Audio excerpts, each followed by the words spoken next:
बिस्मिल्लाहिर्रहमानिर्रहीम। स्वीडन की अहम खबरों और उन पे तबसरे का सिलसिला स्वीडन की डायरी आपकी खिदमत में पेश है। आज 22 अगस्त स्वीडन की सबसे बड़ी खबर यह है कि स्वीडिश वज़ीर आज़म जनाब स्टेफन लोवीन ने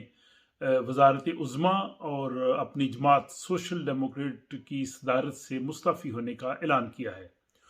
उनके आज किए जाने वाले इस अचानक ऐलान से पूरे स्वीडन में एक हलचल सी मच गई, क्योंकि इससे कबल आपको पता है कि गुज़श्ता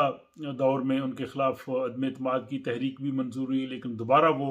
एतमाद का वोट लेके वजारत उज़्मा की कुर्सी पे विराजमान हो गए और वो 7 साल से स्वीडन के वज़ीर आज़म हैं और अभी 1 साल मज़ीद उनकी जो है वो मुद्दत अगले साल सितंबर तक है। लेकिन इसके बावजूद उन्होंने आज खुद स्वीडन की इस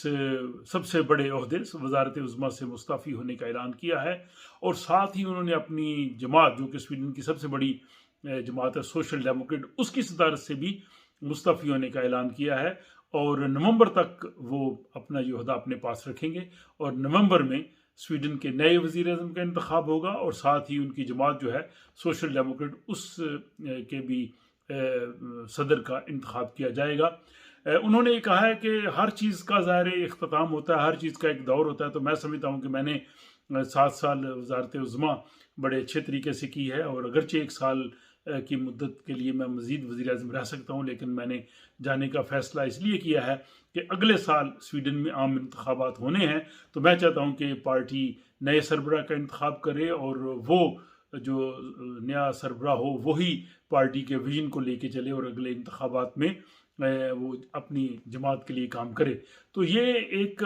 मैं समझता हूँ स्वीडिश जमहूरियत का एक बहुत बड़ा हुस्न है कि बग़ैर किसी बहरान के, बग़ैर किसी दबाव के उन्होंने आज खुद वजारत उज़्मा से मुस्तफ़ी होने का फ़ैसला किया है। इससे कबल 1996 में 1996 में स्वीडिश वज़ीर आज़म जनाब इंगर कार्लसन, वो भी सोशल डेमोक्रेट की जानब से वज़ीर आज़म बने थे और उनकी मुद्दत वजारत उज़्मा में भी 2 साल बाकी थे और उन्होंने भी आज खुद मुस्तफ़ी होने का ऐलान कर दिया था। उन्होंने कहा था कि बस मैं समझता हूँ कि अब किसी और शख्स को जो है वो इस जमात की और मुल्क की बागडोर संभालनी चाहिए। तो ये फ़र्क है यहाँ की जमहूरियत का और उन ममालिक की जमहूरियत का कि जहाँ पे ताहयात जो है वो पार्टी के सरबराह रहते हैं और समझते हैं कि वजारत उज़्मा भी उनका ही हक है। अब स्वीडिश वज़ीर आज़म स्टेफन लोवीन जब नवंबर में मुस्तफ़ी अपने उहदे से फारग हो जाएंगे तो अभी क्या सराई की जा रही है कि मगदलेना एंडरसन, जो कि इस वक्त जो है वज़ीर ख़जाना है, मुमकिन तौर पे शायद वो स्वीडिश वजारत उज़्मा का ओहदा संभालें और पार्टी की क़यादत करें। अगर ये ऐसा हुआ तो वो पहली खातून हो सकती हैं जो स्वीडन की वज़ीर आज़म बने। इससे कबल मोना सैरीन सोशल डेमोक्रेट की सरबराह तो रही हैं, लेकिन वजारत उज़्मा पे वो फायज नहीं हो सकी। तो ये आज की सबसे बड़ी यहाँ की जो है वो खबर थी। उन्होंने ये सरप्राइज़ किया सब लोगों को। दूसरी खबर, कल हफ्ते के रोज़ 21 अगस्त को स्वीडन का जो बहुत बड़ा बैंक है नॉर्डिया, उसका सिस्टम जो था वो कुछ देर के लिए उसमें तातुल आया और उसकी वजह से लोग जो है वो उस बैंक की सर्विसेज को यूज़ नहीं कर सके और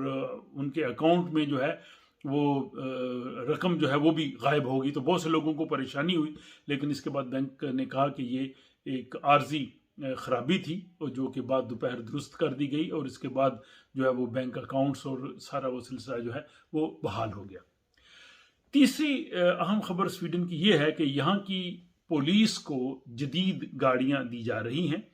ये गाड़ियाँ जो हैं वो XC60 वॉल्वो गाड़ियाँ हैं और इनकी खूबी ये है कि इनमें 360 डिग्री का रेडार गाड़ियों में नस्ब होगा, जो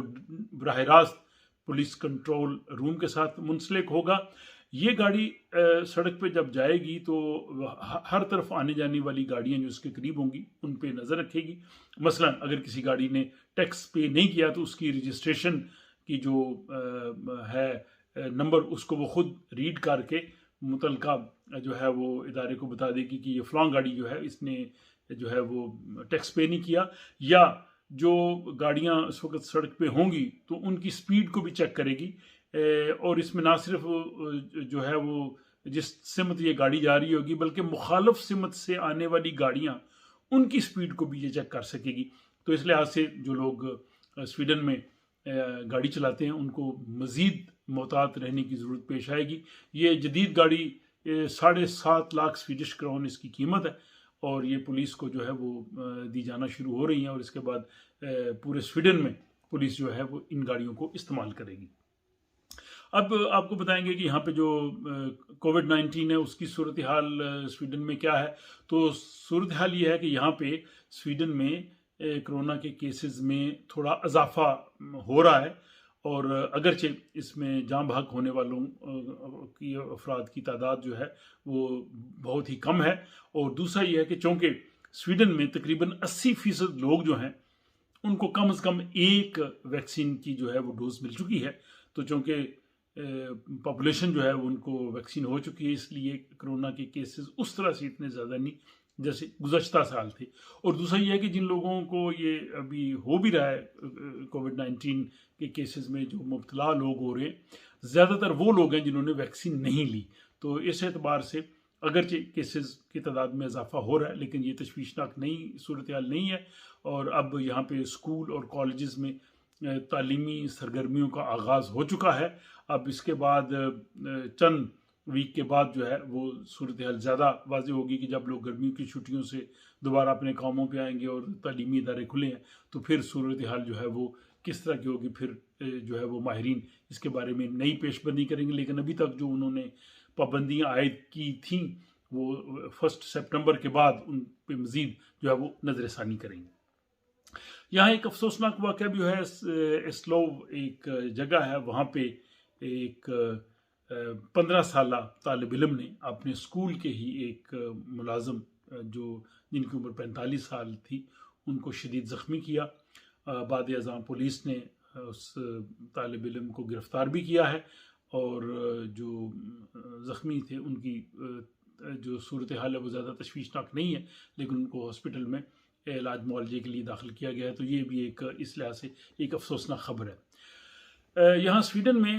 جو اشیاء صرف ہے ان کی قیمتوں میں اضافے کا جو ہے وہ رجحان ہے، اور یہاں ایک بہت بڑا جو ایک چین ہے ایکا، انہوں نے یہ پیشین گوئی کی ہے کہ موسم ابھی خزاں میں تقریباً چیزوں کی قیمتوں میں تقریباً 2% تک اضافہ ہو سکتا ہے، حالانکہ گزشتہ سال یہ شاید 1% اضافہ تھا۔ تو یہ مجموعی طور پہ جو چیزوں میں تقریباً 2% تک ان کی قیمتوں میں اضافے کی جو ہے وہ انہوں نے ایک پیشین گوئی کی ہے۔ آخری خبر یہاں کے موسمی تغیرات پوری دنیا میں ہو رہے ہیں، کہیں پہ بارشیں ہو رہی ہیں، کہیں پہ زلزلہ ہے، کہیں جنگلات میں آگ لگی ہوئی ہے۔ تو یہاں بھی سویڈن کے جو شمالی شہر جیولے ہے وہاں پہ بارشوں نے تباہی مچائی ہے، وہاں پہ تقریباً 1.5 میٹر تک بارش ہوئی ہے، جس کی وجہ سے بہت سے جو نشیبی علاقے وہ زیر آب آ گئے، کچھ سڑکیں جو ہیں وہ بھی بری طرح متاثر ہوئی، اور بہت سے لوگوں کے گھروں میں جو ہے وہ پانی چلا گیا۔ تو یہ موسمی تغیرات جو پوری دنیا میں انسان کی بقا کو سب سے بڑا مسئلہ اگر کسی سے ہو سکتا ہے نا تو وہ ماحولیات سے ہے، اور ماہرین کہہ رہے ہیں کہ آئندہ آنے والے 20-25 سال جو ہیں وہ بہت ہی اہم ہے۔ تو اس لیے ہمیں بھی کوشش کرنی چاہیے کہ ہم ماحول کو بہتر بنانے میں جو کچھ کردار اپنا ادا کر سکتے ہیں کریں، اور یہاں سویڈن میں جو چیزیں ہیں ان کی ری سائیکلنگ کا بڑا بہترین انتظام ہے، تو اس میں ہمیں پوری طرح سے جو ہے وہ اپنا حصہ لینا چاہیے۔ تو یہ اس ہفتے کی جو ہے وہ اہم خبریں تھیں جو سویڈن کی ڈائری کی صورت میں آپ کو پیش کی ہیں۔ اپنی رائے سے مجھے ضرور آگاہ کیجیے، اور اگر آپ کو یہ سلسلہ پسند ہو تو ان خبروں کو اپنے ان دوست احباب سے بھی شیئر کیجیے جو سویڈن کے حالات کے بارے میں جاننا چاہتے ہیں۔ اور مجھے اجازت دیجیے، اگلی ویڈیو تک خدا حافظ۔